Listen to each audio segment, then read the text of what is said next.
The sensors can't penetrate the planet's ionosphere. There's too much interference. Can you find a way to scan for life forms? I would be happy to, sir. I just love scanning for life forms. Life forms. You tiny little life forms. You precious little life forms. Where are you?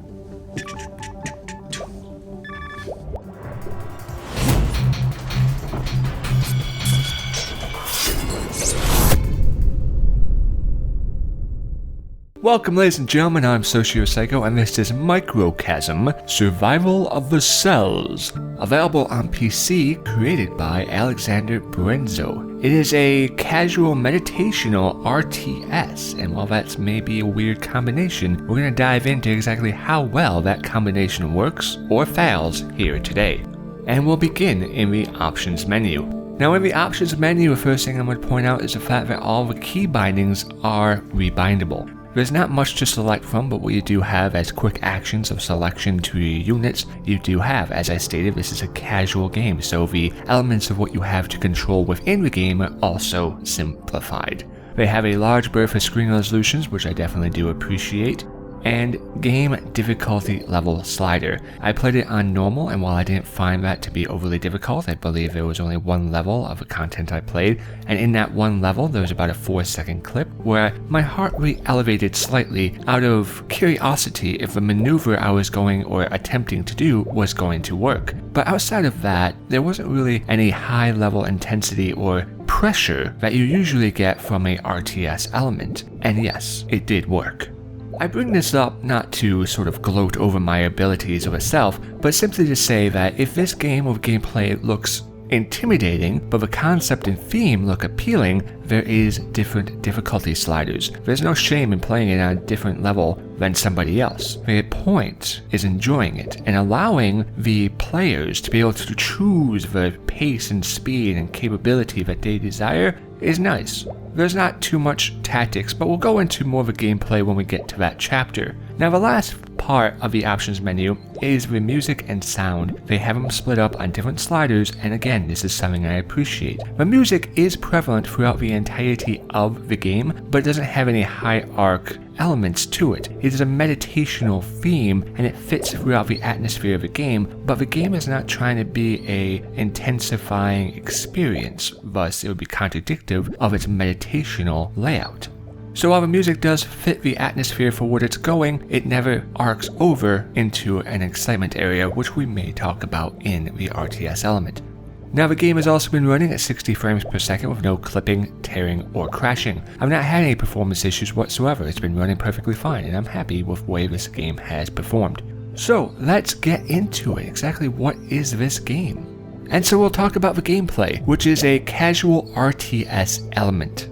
It's weird to say that, a casual RTS, a real-time strategy game, because when you think real-time strategy, you think a high-paced, intensity battle where you have to pit your forces against the enemy forces and use a different level of tactics and speed, resource gathering, scouting, and combat maneuvers depicting what your benefits and weaknesses of your troops are versus the enemy. This is a casual RTS, so casual in any regard means that it's simplified from the original standard genre to fit a more slower time frame or pace or smaller bite sizes. We don't see casual RTS element games very often because an RTS by itself is very hard to pull off in the industry.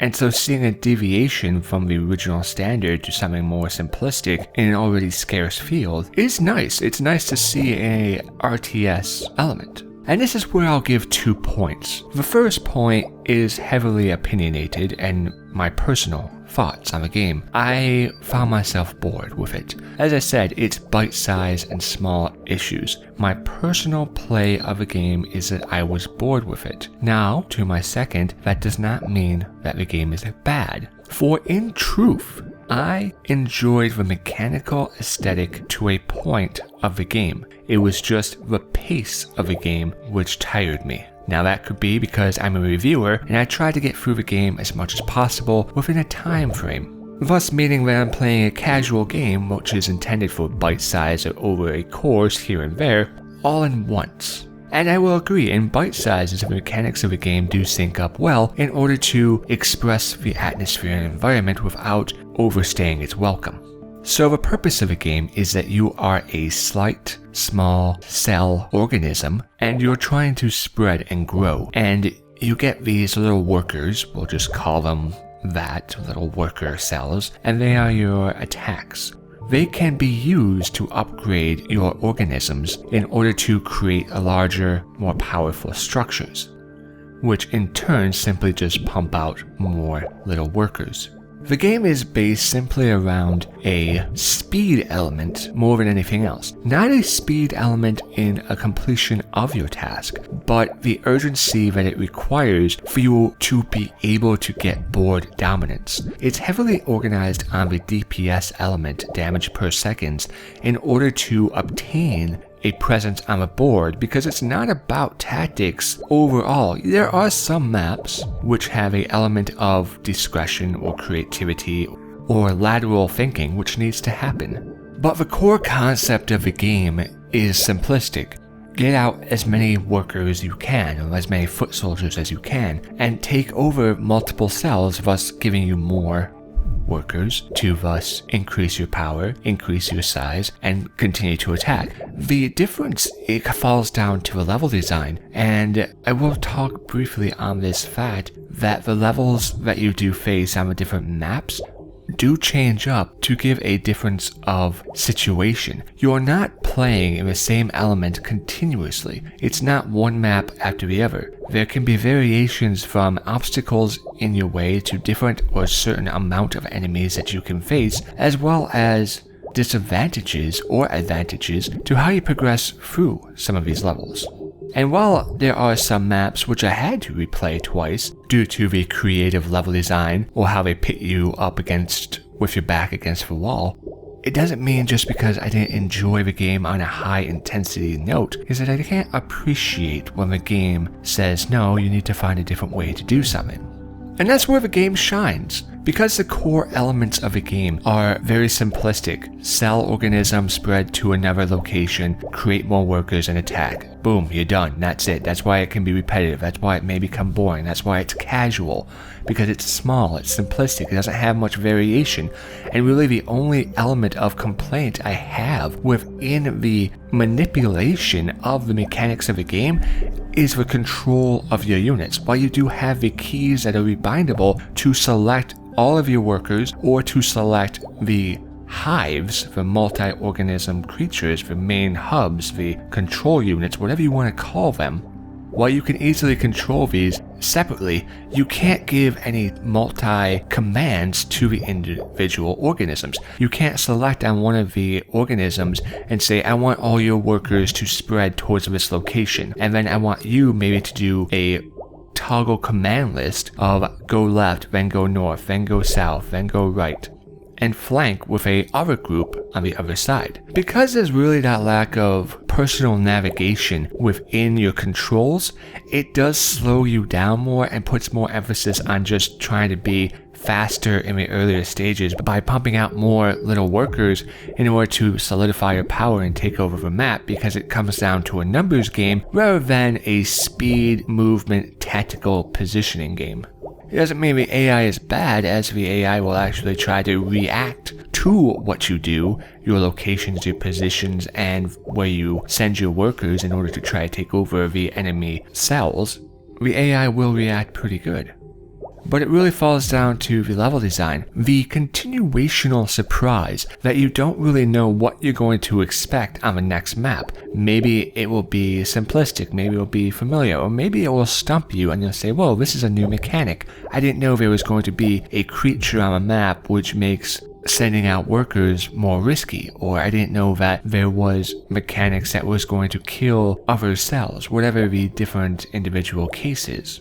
The game's not necessarily bad because of that, and it does have the allure of a evolutional chamber. One other facet of depth which this game proclaims to have is a evolution chamber, which is intriguing to say the least when you're talking about a cellular organism takeover. After each mission, you gain a reward, and it will either be organism armor, upgrade, speed, or antibody speed, the antibody being the little workers we've been talking about. These upgrades you can merge into what sort of stat you want to increase on, or if you get enough of the same type, you can increase it by a level. It's not exactly farming, as you get them as rewards as you complete forward. The direction of what type you really want to go for is still up to you. Personally, as the game is speed orientated, I found just stacking speed is really the better motivational choice. And this is in where I was most disappointed with the game, the utter lack really of customization within the availability to make the game yours. You don't really have that choice to stand out against your opponents, to have some sort of ability or combination of unit which can be an advantage or disadvantage in the different battles. There's really no level of customization within the game, and you could say that's because it's casual and it's just more of a fluff piece reward, and while I am appreciative that it even has that much, otherwise the game would definitely get repetitive and tiring even sooner, it doesn't really go that far in the regards of rewarding the player's time and allowing the playstyle to deviate from the original game style of just sheer numbers. Does that mean I believe that the game has disrespected your time as a player? No, absolutely not. It's just a missed opportunity. So at the end of the day, the level design is actually pretty good. There's a multitude of different levels and maps which continuously surprise you, and the difficulty can not vary wildly on a pendium of crazy, but it does change enough so that you're not falling into a position of overconfidence and allowing you to lower your guard. It keeps you on your toes. I would have liked to see more availability and customization in the evolutional chamber, but unfortunately it is a casual in that regard as well. The gameplay is good, there's no getting around that. The gameplay does exactly what it needs to do in an atmospheric, meditational environment, which really sets the tone that you're not really going to be stressed out. Perhaps if you lose, but then that's on you and your skill.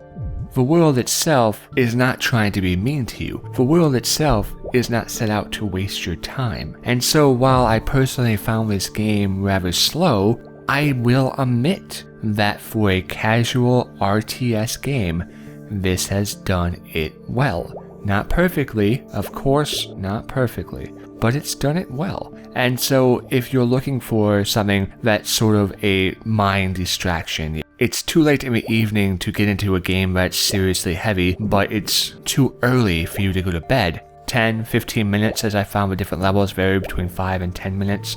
It may be that brain teaser without really thinking too hard that you're looking for.